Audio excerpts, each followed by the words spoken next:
Welcome back to the Ain't Lyin podcast with Adrian, Isaiah, and AJ. Sorry for taking the week off.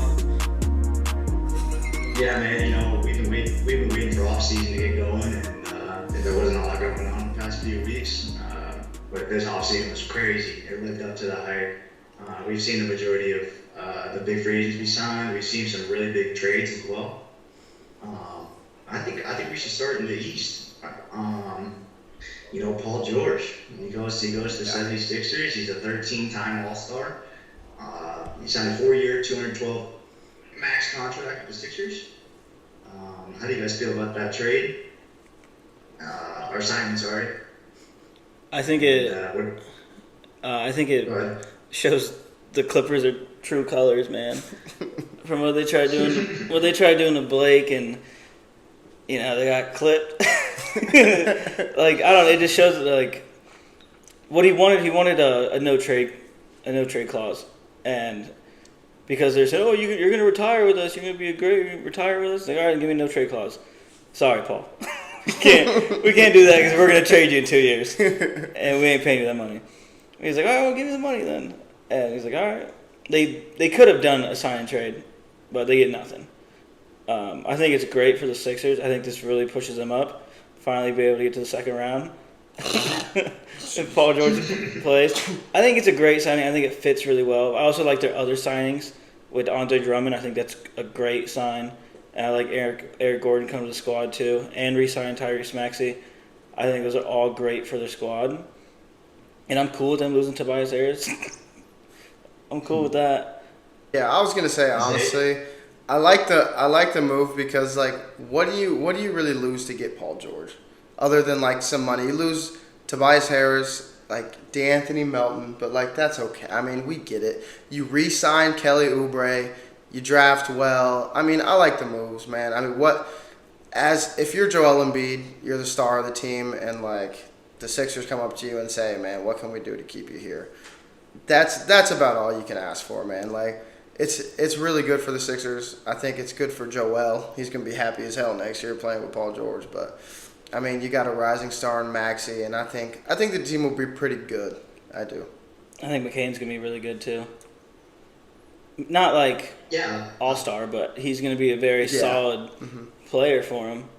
If he can come off the bench and get some minutes, he's definitely going to make a decent amount of three-pointers for them boys because he's a really good three-point shooter, and he's always been. He might start. He might be starting. I could definitely see him doing a Kevin Huerter type role for him. I do like that draft pick a lot for him. I think it's kind of a steal. That dude can shoot the ball. Yeah, guys, the Sixers, this whole trust the process thing over the past few years has been abysmal to watch. Like Adrian said, they've never made it out the second round. Never made it to the second round. No, they made it to the second round, I think. Yeah, they did. Oh, yeah, they lost to Toronto. Well, they've lost to the Celtics at least once or twice in the second round, too. But I'm going to play devil's advocate, guys. Joel misses a ton of games. He's pretty injury prone. He's in the Olympics right now. He looks slow. He's foul baiting, too. He looks sloppy. He looks sloppy because he got fouled out in the first two quarters. It's because he's wearing Skechers, man. But playing devil's advocate with Paul George, he played 72 games last year, but he only averaged around 52 in his 5 years with the Clippers. And I think this is a team that needs a good seed going into the playoffs because I could see them losing to a Knicks or a Celtics or a Bucks. So I think it'll be interesting to see how healthy these guys stay throughout the regular season. Obviously, they're a guaranteed playoff unless something crazy goes on. But yeah, I agree. This Sixer team gets a lot better. You get the 13-time All-Star for Tobias Harris. So they made some upgrades, and I think they can make a pretty big impact in the East this year. I don't think they absolutely need a good seed if they're healthy in the playoffs. I think at full strength they could take on a lot of those teams. They definitely could. Yeah, I just say that because you want home court advantage with those guys. Yeah, it's fair. Especially with you don't want to play in the Garden. You don't want to play at the Knicks, and then obviously the Bucks aren't that big of a market team. But you don't want to play. You don't want to have Giannis play 4 games at home. So yeah, it'll be interesting. I think we should talk about this Knicks team though. I think this Knicks team made the best move in the offseason. I disagree. Couple of the best moves in the offseason. Well, let's talk about it. They made five. They made five. They traded first, Five first. five first and bogey, and they go out and get Mikal Bridges. Mikal Bridges averaged 19 points, 4 rebounds, 3 assists, and he's known as Iron Man. I mean, he's I don't know if he's missed a game. He's played 82 the last couple seasons, I'm pretty sure. He played 83 one year. Yeah, when he got traded to the Nets, his first year there. Mark that on the list. But yeah, this reunites that Villanova squad back in the day that dominated in college. They won 2 championships in 2016 and 2018. You had Josh Hart, Brunson, DiVincenzo, and Mikal. I mean, that chemistry is probably one of the best in the league, and I think this team could probably make a pretty deep run, assuming they stay healthy. Yeah. I think so too. They lose Hartenstein, which I think is a pretty big loss. But That's tough. they gain Mikal, which is nice, super nice. Mm-hmm. They're gonna have more shooting. Josh Hart was knocking him down in the playoffs, but he doesn't need to take 6 or 7 threes a game. Well, you give it to Mikal. He can knock down 5. We out of don't 7. need to rely on Josh Hart for scoring. You know what I mean? Josh Hart should be allowed to be inconsistent in his role a little bit, except when it comes to hustle. You know what I mean? Because that's what he's there for. But yeah. Yeah, they definitely are dangerous. I could definitely see that team putting up a lot of points, and it's going to be really nice having the ball not always in Jalen's hands, especially in in those second halves when it's starting to get a little bit closer of a game. He can let Mikal take over a little bit, or just having someone that he can really trust to shoot. Because we've seen DiVincenzo, he can knock that thing down too, but he can have nights where he misses 6 threes, 2 for 9. He'll do that sometimes. I don't see Mikal doing that. I think Mikal is exactly what this Knicks team needed. In terms of defense too, he's pretty good as well. Oh, he's great. They just signed OG to a max.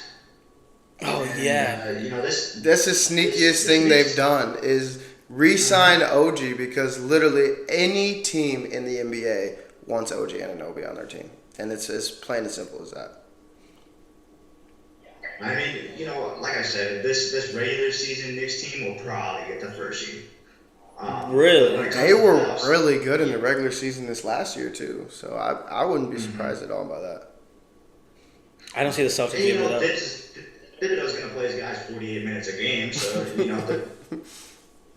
when it comes to playoffs, it's going to be interesting.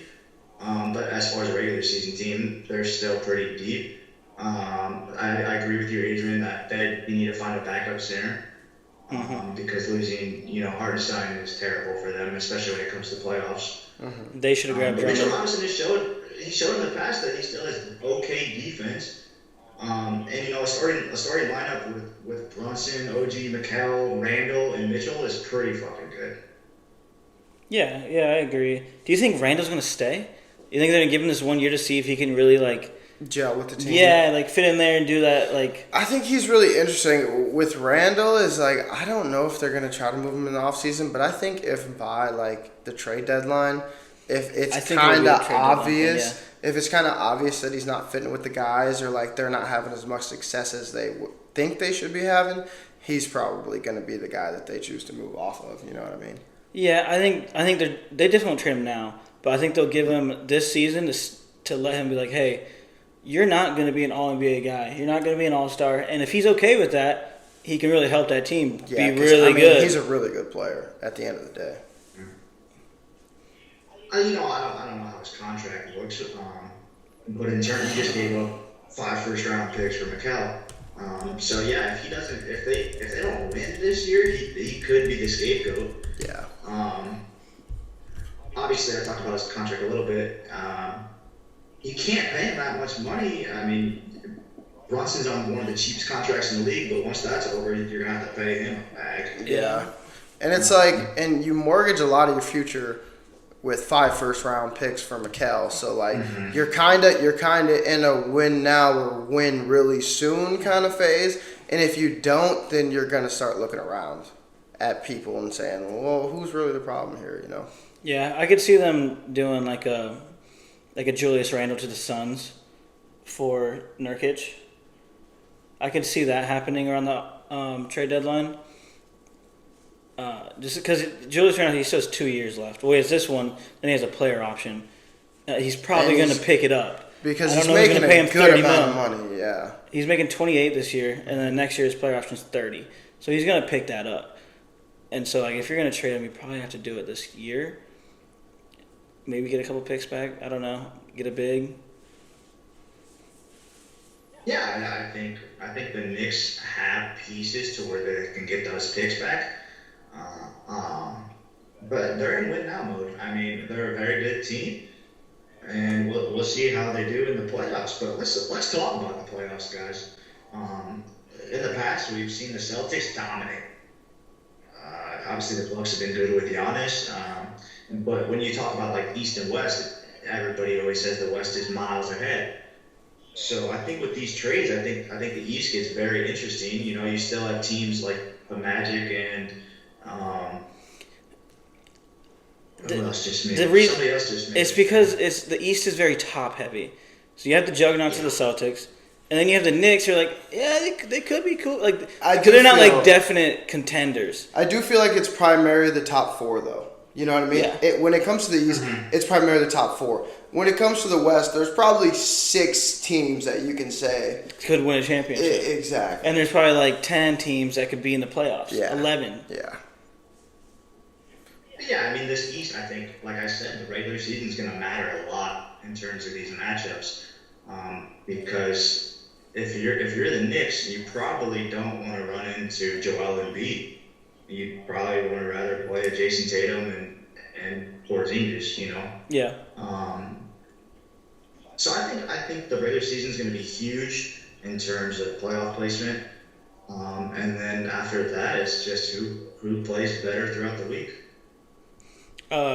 Another sign that there was that the finals losers just went and got some very important shooting that they desperately needed in that finals run, because they had it in PJ for a little bit, but they lost it, and then they didn't have anyone that could really shoot the ball, and that's what they needed. If you're gonna get at least a little bit of space off Luka and Kyrie, they can't just surround them. They went and got Klay Thompson for a 3-year deal, $50 million contract, and Klay, apparently he was offered by like a couple other teams more money, but he wanted to come to the Mavericks because he wants to win. And I saw some people talking about it. Do you think the Warriors did Klay dirty by not wanting to pay him? Well, you know, they paid him when he got hurt. Exactly. And He didn't play for 2 years. whatever it was, but you're telling me that you couldn't have paid him $50 million? I think it was over. I think they would have gave that to him, but he was like, nah. Like, you guys don't want to give me my money. He's like, I'm gone. And there's always been like the talk about trading him, and Yeah, he's always the one on the trade market when, you know what I mean? I don't know. You know, they gave that team so much. He's a 4-time Finals winner, and they paid him when he was hurt. And I'm sure he wanted to retire a Warrior, but I think they did him dirty, man. But for Klay and this Mavs team, this is very interesting. You know, the Mavs, they got rid of Josh Green, Tim Hardaway, and Derrick Jones Jr., but they picked up Klay, Najee Marshall, and Quentin Grimes. So, you know, I think Klay can be very beneficial to this team, especially come playoff time. And he's in a lot better situation than the way he would have been in the Warriors. oh yeah, I agree. But do you think? See, what worries me about them losing Derrick Jones Jr. is that he was their on-the-ball defender, right? And I know Klay used to be a great defender. I don't think he has that in him anymore to go up and down like that all game. I will say this. And the reason why I don't think the Warriors want to pay him is because Klay has been spotty recently. So that's why I like this signing on paper, but is it going to be what I want it to be? I don't know. I need to see. I think the thing is with Derrick Jones Jr. is like he was our main defender. Like he was going to pick up the other team's best assignment. But I think the reason why the Mavs were kind of willing to like let him go in the offseason is because when it came down to the brass tacks of it, and Couldn't shoot. and not even, and when we needed him to defend the best fucking guys driving that shit to the basket, he didn't have nothing for Jaylen Brown and Jason Tatum. Yeah, but who Let's is? be Who honest. does? I don't know. I don't know. So you can't blame But, that on like, him. I don't know. I think that's why they're okay with moving on from him and getting a bigger guy like Najee Marshall or Quentin Grimes, Yeah. who's a little more, I don't know. He's had some really good years and stuff like that, but I don't know. I like Derrick Jones Jr., man. He's young. He's like 26 years old. That's Yeah. outrageous. But like, yeah, I mean, it is what it is. I like the Clay signing. I didn't know if I loved it at first, but I mean, we need shooting. I do think we're taking a hit on defense, but I also think it's a huge hit on just athleticism. Having multiple lob threats on the floor. it's still gonna I- be that. I mean, Dude. Derrick. We're not gonna have Derrick Jones Jr. and Klay Thompson's way different. He's not gonna lob That's to what I'm Klay saying. Thompson. Yeah, but like having Derrick Yeah. Jones Jr. be able to jump up there and grab some of those boards that you don't expect someone to go grab, or maybe just go up there and cut and like, oh, he could put that to his legs. Like, you know what I mean? Like he can Yeah. he can get some easy points from like that, and Luka's always looking to lob that thing up. He can't lob that thing to Clay. He's not. Clay gonna jelly He's not lobbing. He's flash, not, bro. He's not lobbing it to Klay. Guys, here's the thing that I love about this play trade is he went off the bench for the Warriors last year. I think he's still okay with doing that because if your defense does take that big of a hit with Clay and Luka on the court at the same time, then you can have him come off the bench with that second roster or even just keep him on the floor with Kyrie. That'll work perfectly fine for the Mavs. Their big issue was when Luka came off the court and Kyrie couldn't score, who was the third option? No So one. now you have Klay Thompson now, and this could get very interesting, especially in the playoffs. I think they'll use the regular season to feel out their rotations. Jason Kidd's still a pretty good coach. So yeah, I'm very excited about this Mavs team. I will say this with the team chemistry and everything, bro. At the end of the year, them boys were a unit. They got clicking. They started getting Yeah. hot at the right times. If they do that shit again, they're gonna be a problem. Dude, it looked like they really trusted. They trusted That's each what other. I'm saying. If they do that shit again at the end of the year, at the beginning of the playoffs, at the end of the playoffs, they're gonna be a problem for anyone.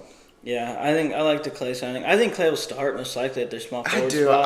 I don't see a world where Clay doesn't start. Yeah, I'd see definitely He Clay will, starting. but come playoff time, we'll see how it goes because we saw how teams attack Luka, and if they have another player to attack, it might not work. But also, I wouldn't want to try that out in the playoffs anyways, like throwing Clay to the bench, because he can be a streaky shooter. Maybe he gets a little bit, like hurt by coming off the bench. He's like, oh man, I'm not what I used to be. Now he can't shoot. You know what I mean? Yeah. Like, I wouldn't even want to take that risk. I'll just say, I believe in you, Clay. Shoot, let that thing fly. I like the idea of it. I mean, you saw how Kyrie came out of like a situation that like he definitely didn't want to be in. And he was still playing good ball, but wasn't playing his best basketball. And he comes to Dallas and like rejuvenates his career. Buddy's playing lockdown defense in the playoffs, and like he's just playing really good basketball. And if Clay can That's what kind of he have does like play. even half of that like rejuvenation that Kyrie had, yeah, it'll be good. I really think, like, seeing how Kyrie sat in the chair, I think, like, you know what? I can clamp this too. And like you know what I mean? he just talks about how did you what made you flip that switch to where now you just sitting back down in the chair again? Yeah. You know what I mean? Just And, stuff like that. Dude, if you would have told me, like 10 years ago that Clay and Kyrie would be on the same team, That's nuts. I'd be like, yo, no way. That's nuts. These dudes were battling out for years in the finals. And now they're homies, I guess. They're about to be homies. They might not be already, but Well, I think this Mavs team, especially with Clay now, is still easily top four come playoff time. They're not really known as a regular season team. But come playoffs, I think Clay really helps their third score deficiency they had last season. Can I ask one more thing about the Warriors? So I think they didn't do him dirty, but I think they did. I think they didn't do him dirty when it comes to money.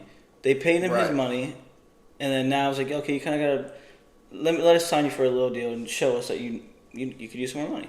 But I think it was bogus that they gave Draymond the money, and they chose Draymond over him, which I think is bogus.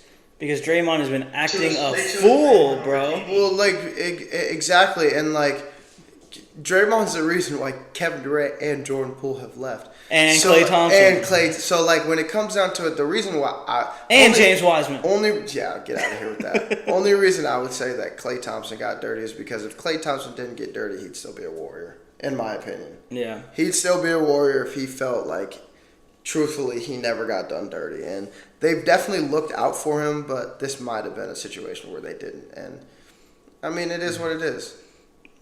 Breaking news, Mavs play Warriors opening night. I wouldn't be surprised. I'll turn that on. I'm tuning in. I'm going to B-Dubs. Hey, give me some wings. How do you think, like, so adding Klay, right? I know we haven't talked about what the Wolves and Nuggets or Thunder have done yet, but do you think going into another series, how do they stack up against these guys? Like, do you think they beat them again? Or, I guess not the Nuggets, but do you think they beat the Thunder again? Do you think they beat the Wolves again? I'll let you go ahead. It's hard to say. It's hard to say. I mean, Luka, I don't know how injured Luka was last playoff. He was babying his knee the entire time. But that Mavs team fully healthy with Klay as well. So it'd be very dangerous. This entire Mavs playoff run is going to rely on the same thing I said last playoffs. He's just going to rely on how well Daniel Gafford and Derek Lively play. Yeah. I think even if Klay is streaky, like you said, we saw the Mavs stay in games with just Luka and Kyrie. And you hope PJ can get a little better too. No, facts. He's now that he's been there, seen it, done it. Well, and then now adding the shooter, he doesn't have to be that go-to kick. He doesn't have to be the pressure. I got to make this shot. I have to make the three, the open three every time. Mm-hmm. Yeah. I think the Mavs still make it back to the Western Conference Finals. It will be interesting come seeding-wise. It's the same thing in the East. I think seeding is huge, especially in the West with how many good teams there are. Yeah. I don't see this Mavs team getting upset by any team other than the Thunder, T-Wolves, or Nuggets. So, it'll be matchup-wise, and I do see them getting back to the Western Conference Final at least. I would agree with that sentiment. I mean, unless like injuries come into play or something like that, or you just see a player like Anthony Edwards make a leap, or like, something like that, where like, or you know what I mean. This young Thunder team is probably going to be really good next year too. You get Caruso and Hartenstein and stuff like that. So like, unless something were to come like that, I don't see them not making the Western Conference Finals. And yeah, I don't know if they can beat the Thunder team now with Caruso and Hartenstein. They smacked down on the Thunder because they're babying Chet. He's not big enough. They're picking him. They're picking on him. He played too many minutes. Well, now you don't have to. And they got Caruso too. Who's gonna lock? They got so many defenders. I think that team, they're gonna be so good. Look, obviously the Thunder are my team. And I love the Caruso pickup so much, and Hartenstein's really going to help off the bench. But this Thunder team is still super young. We saw them make so many mistakes in the playoffs last year against the Mavs. I think with the Thunder, it just depends on can our young guys, Chet and Jacob, continue to make leaps. I think I love the Caruso and Hartenstein pick, but it all relies on if Chet and Jacob can continue being our 2 and 3. I think as good of pickups as Hartenstein and Caruso are, it's exactly like what you said. It's going to come down to how good J-Dub and Chet can be when it matters. I think Chet's going to take the 2 spot. I think he's going to be the second option this next year. It'll depend on how Mark Dagnall survives. And he could be. He's just really young still. You know what I mean? Like what? I think he's gonna be really good next year. He should be, offensively. Yeah. Oh, I mean, yeah, he already is really good offensively. He's just gotta touch some shit up. Another sign trade that went on was DeMar DeRozan leaving the Bulls and going to Sacktown. It was a sign trade. He signed a 3-year, $74 million contract. Sacramento gets DeMar. The Spurs get Harrison Barnes in a pick swap, and the Bulls get Chris Duarte in 2 seconds. What do you guys think about that? Sorry, I don't know what the fuck the Bulls are doing, bro. You can call it a full rebuild. I call it bullshit. The boys are struggling. I call it charity. That's all what I I got. call it. Have him. I don't get it. They're about to trade Zach for Danilo Gallinari. If I was a Bulls fan, I would be very, very disappointed in my front office. There's not a clear direction at all. And yeah, that's just all I got for the Bulls. Yeah, they're idiots. I can run the game better on 2K. And dude, like DeMar might have been like he might be aging and he can't shoot a 3, but he's gonna give you 25 points. Yeah, he's gonna give you 25 points in any given night. He's gonna be one of the best clutch players every Him and single De'Aaron year. Fox, exactly. But anyway, yeah, DeMar, he has value. They could have got something. I kind of like Chris Duarte, but for DeMar, hell no, no, dude. And what did Chris Duarte do last year? I think he got played out of the Pacers rotation. He did, Like, but he's decent at one point.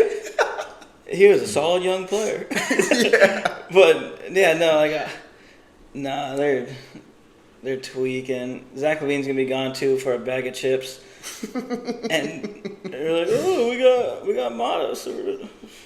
I think so guys. yeah, go ahead. The Bulls haven't done a single thing right this offseason. But let's not talk about the Bulls. Yeah. Let's talk about this DeMar trade.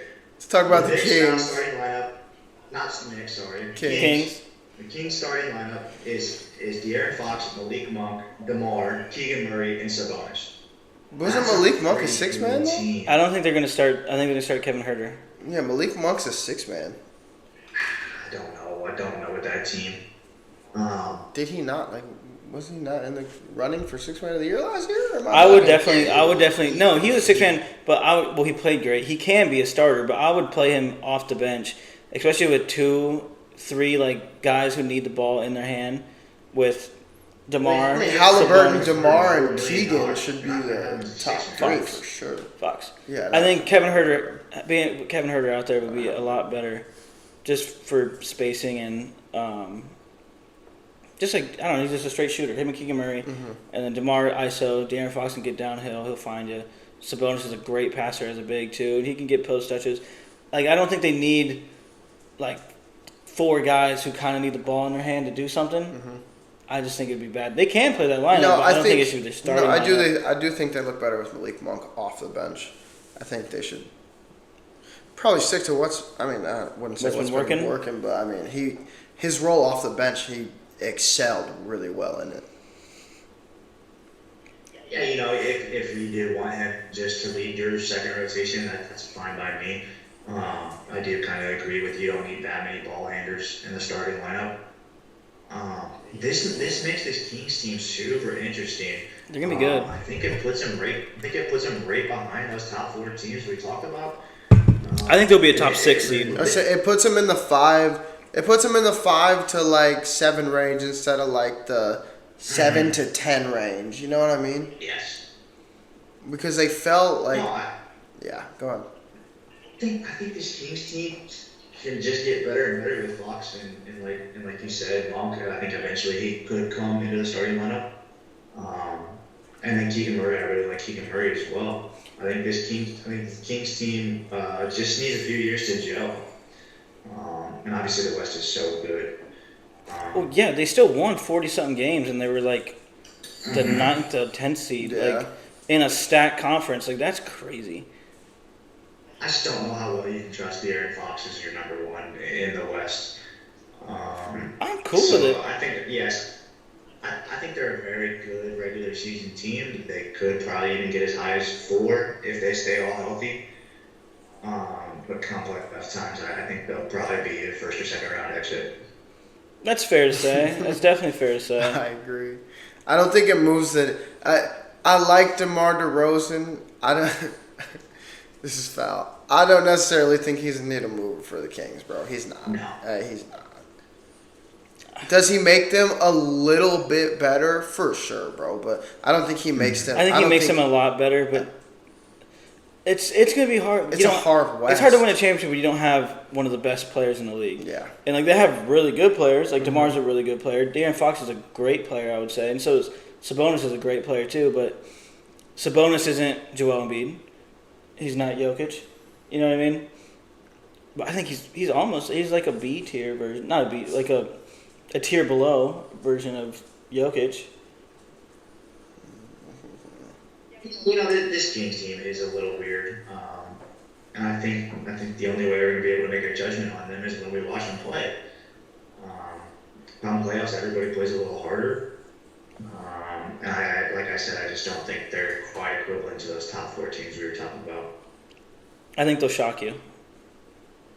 I could see them making a pretty solid run. Maybe not winning the finals, but I could see. I think there could be. Which one of those teams do they beat, Adrian? I'm gonna be honest with you. I think they could beat. I think they could beat the Nuggets. I don't see what team they beat in the second round. I think they could beat the Nuggets. I don't like any matchup that presents to them in the second round at all. You don't think Keegan Murray can guard Aaron Gordon or Michael Porter Jr.? No, I think the Nuggets will beat them. I don't know. I think I could see that. I could see it. They're definitely a sleeper team. I mean, Jokic made the playoffs without Jamal Murray. The Nuggets are fucking crazy. I just like we've been alluding to. I don't think they have that star like the other 4 teams have to put them over the hump. Yeah, but they have like 4 borderline star talent. You know what I mean? But all those other teams have. DeMar was in the MVP race not too long ago. Okay. Wow, we're reaching. I'm reaching, but don't sleep on DeMar. Don't sleep on DeMar. No way. DeMar was in the MVP. So you don't think fuck out of here. You don't think De'Aaron Fox, DeMar can both average 20 and Sabonis probably gonna average like 18, 19, and Malik Monk's gonna average like 16. I wouldn't be surprised if Keegan is like the 3rd highest scorer. I don't think that's happening at all. I don't think that's happening at all. I think this team has a lot of guys that need the ball in their hands. Wouldn't be surprised. And come playoff times, I just don't think they make it over the hump. Well, let's move on, guys. Let's talk about the winners and the losers of the offseason. I want each of you to give me your favorite winner and also the biggest loser of the offseason. My favorite winner is the Spurs. The Spurs are my favorite winner. Like they didn't obviously not going to go win a championship, but they bring in Chris Paul on a 1-year, $11 million contract, and Chris Paul's best years have always been when he comes in with a young team, shows them how to be an NBA vet, shows them how to play basketball the right way. Like that first year in the Thunder, where he went over there and what you guys beat the. Yep. Who'd you beat? No, we lost in the first round. Oh, well then you played the Rockets. No, you then. made the playoffs though. He helped that team make the playoffs. I think you guys went to 7 against the. You guys went to 7 with the Rockets, right? Or was it 6? Mm-hmm. Probably 6. But but he made that team really good. Yeah. And I don't know, he does that, and the same thing with his first year at the Suns. He went there, and I think he really boosted their ceiling. They went to the finals that first year, and they could have won, but Giannis is just a monster. And then those Clippers years where he's like the guy, and I think that's gonna be really good for those younger players in there. Vic can see what it means to be a vet. They also bring in Harrison Barnes, another vet he's also a consistent shooter that they need. I think it's just having a solid foundation with these young and old guys. I think it's gonna be great for Victor to develop even more, especially with shooting and more playmaking. Exactly what he needs. He needs the shooting so he has more space. Nora, what the fuck? It's probably just back it up to Harrison Barnes. Yeah, all right. They also bring in Harrison Barnes, who is a consistent shooter and another vet who's been in the league for a long time. He can also show them how to, how vets do. They show them what you need to eat, work out, sleep, all that good stuff, which I think would be good for these young guys. But even having just that consistent shooting in Harrison and the playmaking with Chris Paul, I think that's going to be great for Victor to develop more because with the shootings and more spacing, with the playmaking, he's going to get easier buckets. And so I think that's going to be really great for them. And they also got Stephon Castle, which, I don't know. It's cool, but I guess they want him to turn into another Chris Paul. have him take him under his wing. But the only thing I didn't like was them trading Rob Dillingham for another first round, basically. And I don't like that because they need another guy who can put the ball on the floor and get a bucket, and that's what he does. I could have seen Stephon Castle and Rob Dillingham being like a Drew Holiday and like a Lou Will type, you know what I mean, type of backcourt. I just don't like that. Like I get like you like the Harrison Barnes pickup, but I do think that's like their biggest fumble of the offseason is that you don't really need to trade Rob Dillingham for what? No, at first I was like, okay, they get another first round pick, they're gonna go get Trae Young. That's what I thought when they got the extra first. But then they bring in Chris Paul. So I was like, okay, well, what do you need the extra pick for? Exactly. You have a good young player. Guys, they traded Rob Dillingham for an 8th grader. That's what I'm saying. You know what I mean? Like That's just. What is that going to help you for? I don't see it. I don't see the vision. The only reason I saw was like they could package those first round picks they have now to get a great player who's good now. But they didn't do that. So like I'm confused. I feel like the Spurs didn't like this draft. This was one of the weaker drafts we've seen in a while. I do really like Stephon Castle, though. You know, he played with Donovan Clingan at UConn and won national championships. So he's shown that he can work well with a big. And obviously Victor's going to be 10 times better than Clingan will ever be. And I love Chris Paul coming in and helping him out. I saw him help Dennis Schroeder get paid a bag. I saw him make Shea the player he is now. Mm-hmm. So yeah, I think Chris Paul is probably the best bet you could have brought in. He's going to help Wemby as well.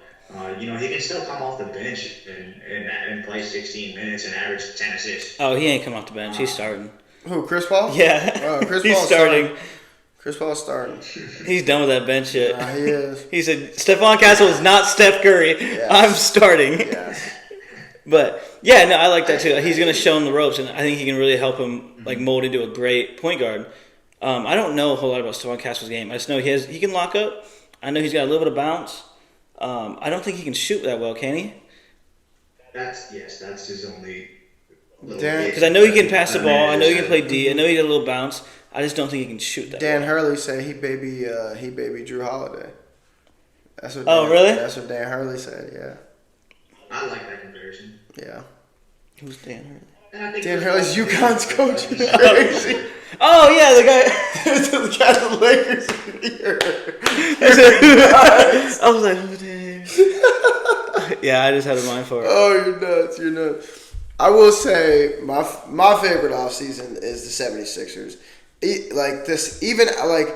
After the draft, I would say my favorite team after the draft was the 76ers because I just feel like they drafted somebody that fits their team perfectly, and then they go out and get Paul George, and you lose Tobias Harris, which I feel like that's kind of been the writing on the wall for like the last year or two. And I don't know, I just think their squad looks a whole lot better now. The future looks a little bit better now. I mean, although Paul George is obviously pretty old, but you sign him for, 3-4 years? So, you got him on contract for the next few years. You got some young guys coming in, Maxey, Jared McCain, stuff like that. So, yeah, no, I think the future's bright for the Sixers. Yeah, I mean, they made the biggest move in the offseason. Yeah. But in terms of winners, I'm going to go with the Pelicans getting DeJounte Murray. I think they don't give up Brandon Ingram either. It's a big That's W. huge. Yeah, because all you've heard. It's huge. This puts them in the same conversation with the Kings. Is can they upset one of those top 4 teams? And I think their defense isn't good enough to do it. But this makes their offense pretty interesting. You have Zion and B.I. and DeJounte. It could be a pretty interesting team. I think the thing that is good for the Pelicans is that, you've heard a lot of rumbling over, the last year or so. Who are we going to stick with? Is it going to be Brandon Ingram? Is it going to be Zion? And now you get to keep both of them. I think that's just a win-win. And you get DeJounte Murray, who's kind of been in a situation where I'm sure he wanted to be there at first, but after he was there for a little bit, it's kind of it's not a great situation for him. So he gets to go to a better situation. It's a win for the Hawks. It's a win for the Pelicans. It might not be a win for the Hawks, actually. It's definitely a win for the Pelicans, though. I'll say that much. Any big losers for you guys in the offseason? The Warriors and the Clippers. The Warriors did nothing except Lose Klay Thompson. yeah for And get Buddy Hield. Buddy Hield and D'Anthony Melton. No, Put them together and you get Klay. Bro, I But agree with that. The Warriors are 100% my biggest losers. without there's a still doubt. time for them to make a move. But like, dude, What are the moves that are it's left? Lowry, You get Jose Alvarado, marketing. Maybe It's, Trey Murphy. Lowry. they're Yeah. talking about Lowry is what they're going for, but I don't know if they're gonna be able to get it done. And even if they get him, so what? You know what I mean? Yeah, what Just is so that- Draymond can kick him the balls. And what does that really do for him? Yeah, I don't know. Trade I think stuff. with the Clippers, though, Kawhi hasn't been healthy in 5 years. They've been leaning on him to do something for the past 5 years. They kept James Harden. They picked up Derrick Jones from the Mavs. I It's a good think they pickup. didn't lose that bad. I think they didn't lose that bad. My biggest losers are the teams that didn't do anything. The Nuggets and the Bucks. What are you doing? Well, the Bucks. I mean, the Nuggets can't. They don't have the money to do The anything. Nuggets literally couldn't. They can't do anything. Yeah. But they could have tried to re-sign KCP and they let him go. They can't afford him. No, Like, the reason they couldn't re-sign Jesus Christ, Kentavious Caldwell-Pope is because they couldn't afford him. their books are literally just stacked. They just can't do it. Literally. Which is dumb because Who are they paying? Jamal Murray, Jokic. Michael Porter Jr., Aaron Gordon. I mean, Aaron Gordon it's the big four right there, and you don't have the money to give KCP a 20 mil. 3-year, $60 million deal. You know what I mean? It's just not on the books. They definitely for 'em. would, but it doesn't let them. Yeah. And it sucks because the reason why this rule is because when Kevin Durant went to the Warriors, they're like, oh, you can't just spend all this money like this. But the Nuggets did it right. They made like one trade. Yeah. For Aaron Gordon, and they drafted these guys. They signed KCP. They signed KCP in and offseason. it worked out. They knew who to get, and it worked out great for them. They had a really awesome team, and now they can't do it, which I think kind of sucks for them. I just don't understand how they can't do it because the Celtics they have $600 million. Dude, that's what I'm confused about too. I know. I don't get it. It really doesn't I don't know make if any it's just like sense. small market compared to big market team or something. No, But I this is think the it's year because they in a row. drafted. I think it's because they drafted. What's his face? Jaylen Brown and Tatum. I think they can go into the luxury for that reason. Or something like they that. picked up Derek White. They picked up Drew Holiday. They picked up Kristaps Porzingis. Those weren't homegrown guys. So like the fact that they can afford their team is kind of crazy. But I'm sure there's some stipulations or something where it makes sense. It makes sense somewhere, and I get it. But this is 2 years in a row where that championship Nuggets team has lost a key player. And Bruce I'm- Brown. They just lost Bruce Brown last year. Yeah. Yeah. I said Bruce Brown. I was hoping they could have done something. I wasn't really familiar about their books. Yeah. But I still see them as a huge loser. No, they definitely are a big loser. I mean, it's not necessarily their own fault, but they definitely are not a winner. They're definitely not in the middle tier. They're definitely a loser of this offseason for sure. Yeah, I agree. I just think because every team in the West pretty much got better. I'm talking about I was going to say, especially like the better teams in the West all got better. You didn't see any of them just standing by and like not trying to do anything. Most of them were trying to get better. With the Nuggets, you still have Jokic. I think it just sucks that they've lost two of their key players on that championship team in back-to-back years. Oh, well, and now you got to start Christian Brown or Peyton Watson. You know what I mean? It's not KCP. Brown, but I mean, I trust him, but he's not a knockdown. He's not like KCP. that. You know what I mean? I mean, he's definitely been learning from him and everything like that. So it's Their strengths and weaknesses are different. Yeah. But yeah, it's not looking good. So I covered it a little bit. Come playoff time, who's your biggest sleeper to make a run to like the Western Conference Finals or something like that? Or like the Eastern Conference The Finals? Kings. Yeah, either one. The Kings.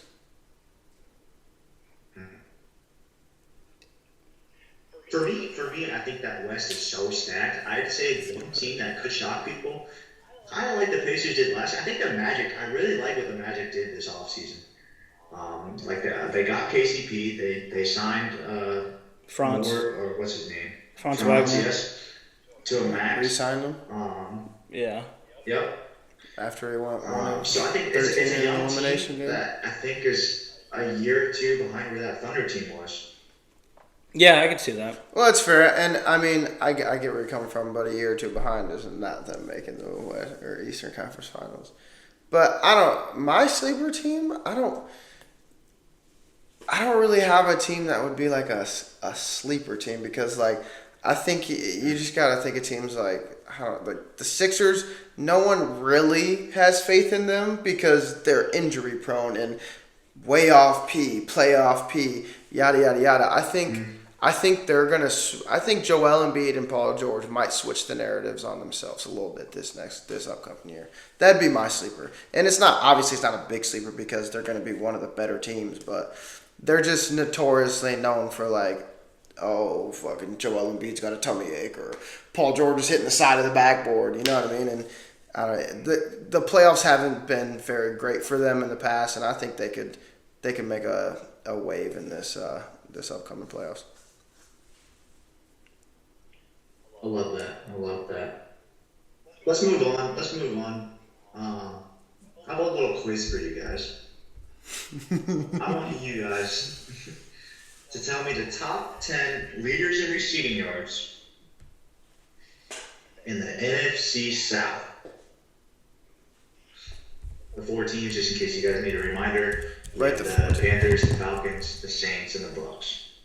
So give me the top 10 receiving leaders in the NFC South. This can be tight end or receiver. So Steve Smith. All right, I got number two. Number two. Because that Steve Smith's number 2. Yep. So is Mike Evans number 1? Mike Evans is number 3. Oh, this is spicy. Mike Evans. You guys are missing a huge name. Yeah, we probably are. We'll sit on that for a second. Falcons.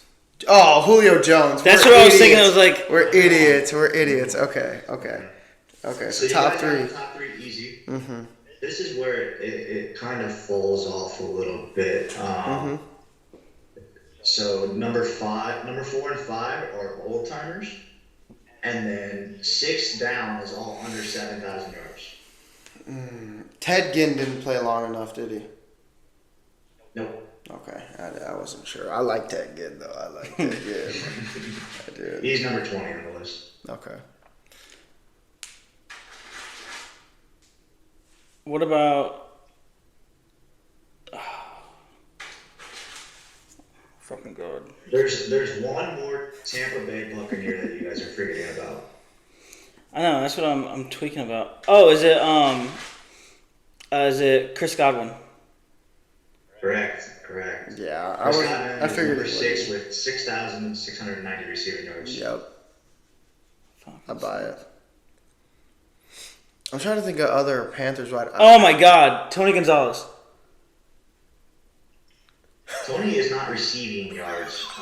He's definitely up there touchdowns, but he is number 16 on the list for receiving yards. Yeah, no. I'll give you guys a big hint. Okay. I believe he had a brother in the NFL. Played for the Panthers. Not his brother. He played for the Panthers. He played for the Panthers. He had a brother in the NFL. He's tight. His brother was the Titan. Oh, is it Greg Olson?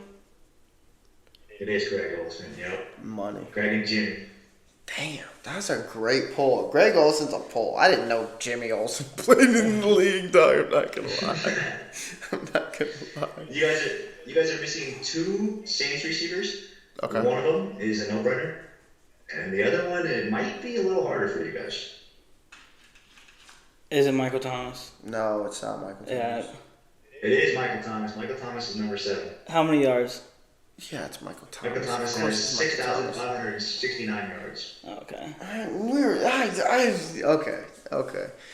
Okay. I'm here for it. We're missing another Saints receiver as well. I'm thinking Saints Super Bowl. I'm thinking Drew Brees. Yeah, but like he had like a bunch of guys. Oh, is it Marquise Callaway? Yeah, Marquise Colston, but yeah. Oh, Colston, not Cal. Yeah. Yes, I knew it. He's number 5 with 9,759 yards. That was his boy, bro. I'm telling you, I knew it. I don't know why, but I can't stop thinking of Scotty Miller on the Bucks. No, get him out of your head. I don't know why. He's not even top. No, okay. Dude, I know. So what rankings do we have left? You are missing number 4, Yes. number 9, and 10. Okay. 4, 9, and 10. Can you give us a hint on number 4? You played for the Falcons. Okay, so number 4 played for the Falcons. What like time? Like era of time? What era? Early 2000s. Early 2000s Falcons. Was he with Michael Vick? He was on that super. No. He wasn't with Michael Vick? Receiving yards. I said, was he with Michael Vick? I thought you said, was it Michael Vick? He didn't play with Michael Vick? I don't think he did. He might have. Late in his career. Oh, who's this guy? Falcons early 2000s. Is it something like, are we really stupid? Look at you. No, I wouldn't do this. It's a tough pull. Okay, move to 9. Move to 9. Okay. 9 is another guy that you guys probably wouldn't know. Move to the other one. He was on the Saints before Drew Brees.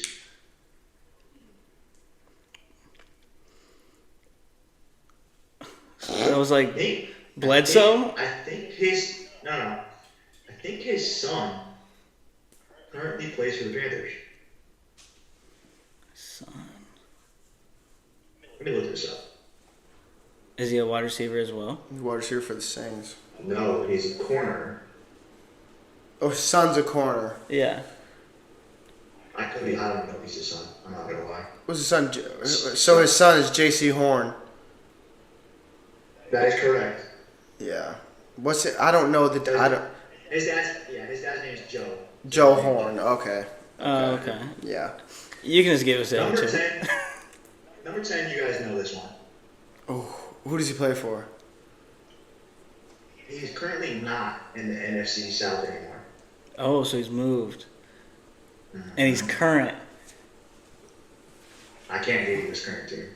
No, it's fine. That's fine. That's No, that's fine. Adam Thielen. No, I'm fucking tripping. He wouldn't. He literally just came to the Panthers.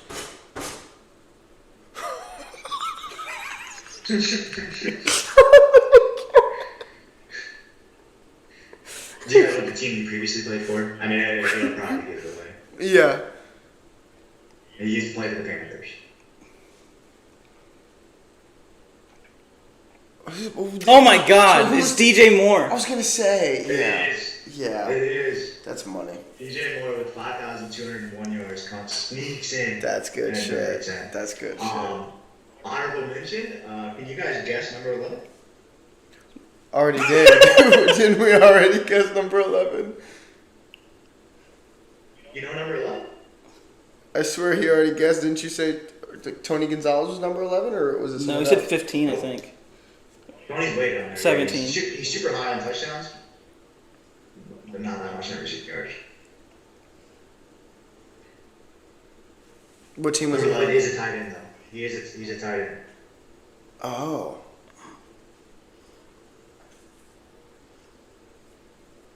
I would say he's going to be a Hall of Famer. Is it Jimmy Graham? Yeah, Jimmy Graham. It is Jimmy Graham. Let's go. I was literally just going to say Jimmy. You guys got 8 out of the 11. So who was the one That's that? pretty good list. What was the other one that we didn't get? Who was? Yeah, was who are it the other 9? guys? Number four is Roddy White. Roddy White. Oh. I knew him, I knew you guys bro. wouldn't get that one. No, I knew him, Yeah. but that's a tough one. Yeah. 10,000? 10,863 receiving yards. God, Roddy. Do you want to go through the list 1 through 10? Or I guess 1 through 11. So, yep. Number 1, Julio Jones. Yep. He has 13,000. Steve Smith, 12,000. Mike Evans 11,000. Roddy White's pretty close to 11,000. Yeah, Roddy White, jeez. Marquise Colston is close to 10K. And then here's a drop off. Number 6, Chris Godwin with close to 7K. Michael Thomas like 40 yards behind him. Greg Olson 40 yards behind Michael. And then Joe Horn and DJ Moore. Yep. I don't know Joe Horn. When he said son, corner for the Panthers, I was like, oh, I know. It's fucking J.C. Horn. Yeah, I didn't think you guys would know his first name, but I think it is good trivia to know that that's his son. All right, next for our last thing that we're going to do, I'm going to do a blind ranking of running backs from the 2000 and up. 2000 still current. Okay. I have 10 of them. And It's a blind ranking, right? yes. Yeah. And I can write it down for you guys, like your list. Yeah. Appreciate, much appreciated. First off, I'm going to start with Ricky Williams. Ricky Williams? Mm-hmm. Jay, I'm comfortable putting Ricky Williams at like 8 or 9, bro. I think we could throw him at 9. I'm cool with that. I'd be Ricky pretty Williams at comfortable 9. there. Wow. Yeah, I'm comfortable with that. Next up, I got Arian Foster. Aaron Foster 6. What do you think about that, Jay? Ooh. He could go 7, maybe. But I like Arian Foster. I don't know.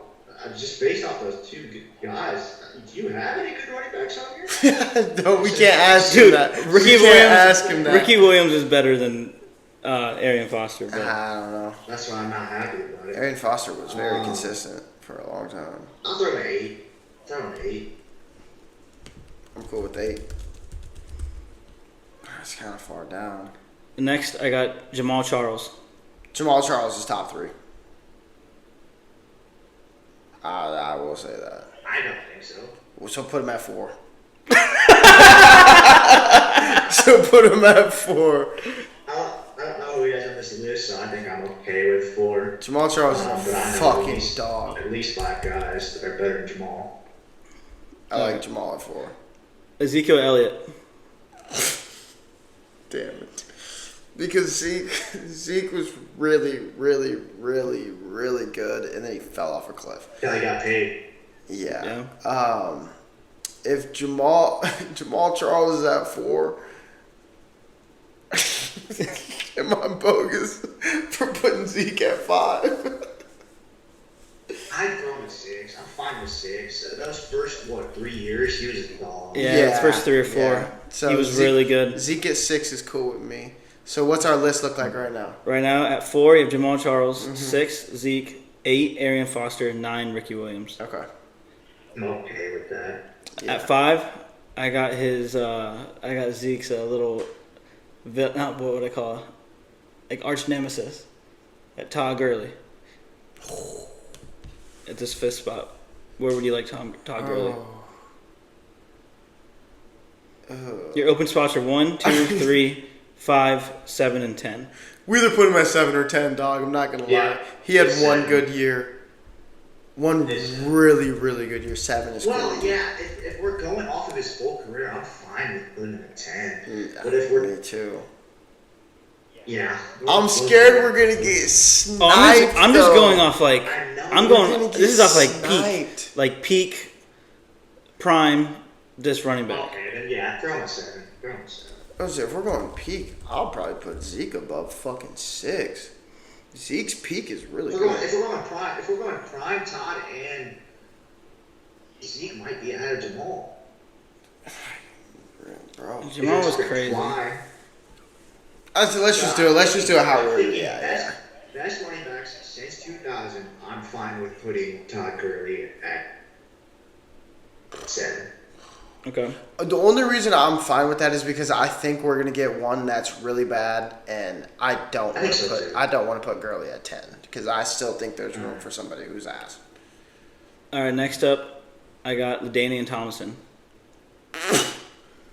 2. If he's not 1, he's 2.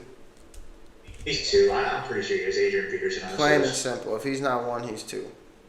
All right. Next, I got Frank Gore. Fuck. Put him at 3. God damn it. Is 4 still available? I love him at 4. No, Jamal Charles is at 4. Fuck.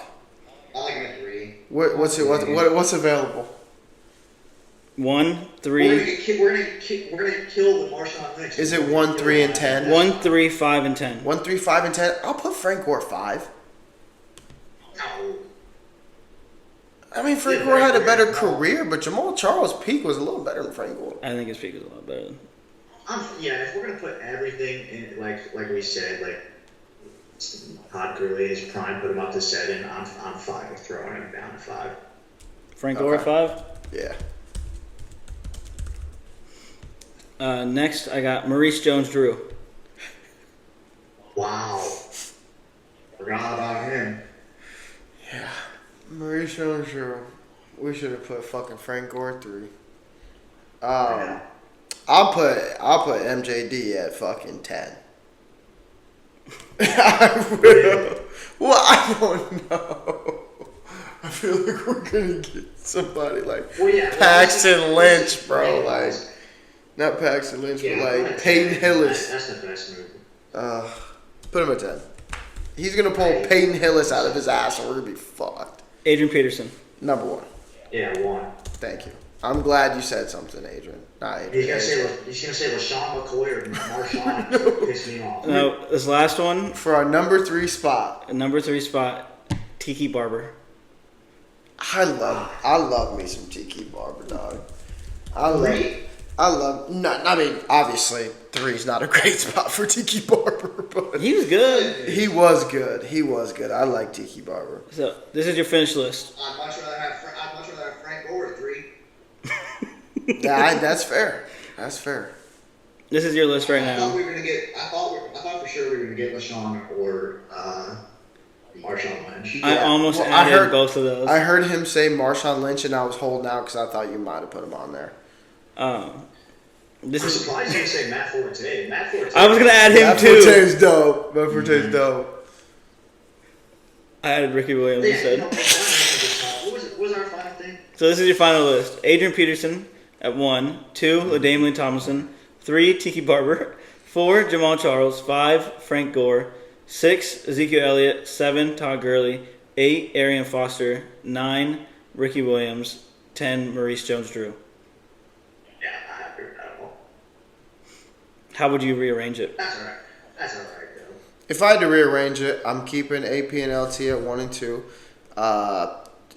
Frank Gore would probably go to 3. Jamal Charles at 4. I just moved the rest up 1 and probably move Tiki to like 9 or 10.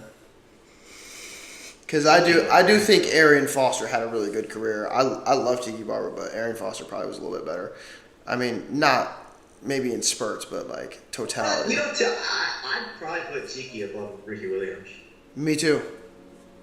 Yeah, so 9. Yeah, I probably. You know what I mean? That's what I said, like 9 or 10. What if I would put like Jay Ajayi? Dude, I thought you had like a Jay Ajayi just sitting on the shelf, bro, waiting for us. I really did. Oh, it's so funny. And that's what's so fun about line ratings, though. That's gonna end our 5th episode of the Ain't Lyin podcast. Thank you again for tuning in. If you did, watching, listening, whatever you did, go ahead and like and subscribe if you enjoyed the episode. Tell a friend to tell a friend. Always appreciate you checking us out. Thank you. Hey, stay tuned for next week. Special guest. We got a special guest coming in. Check it out.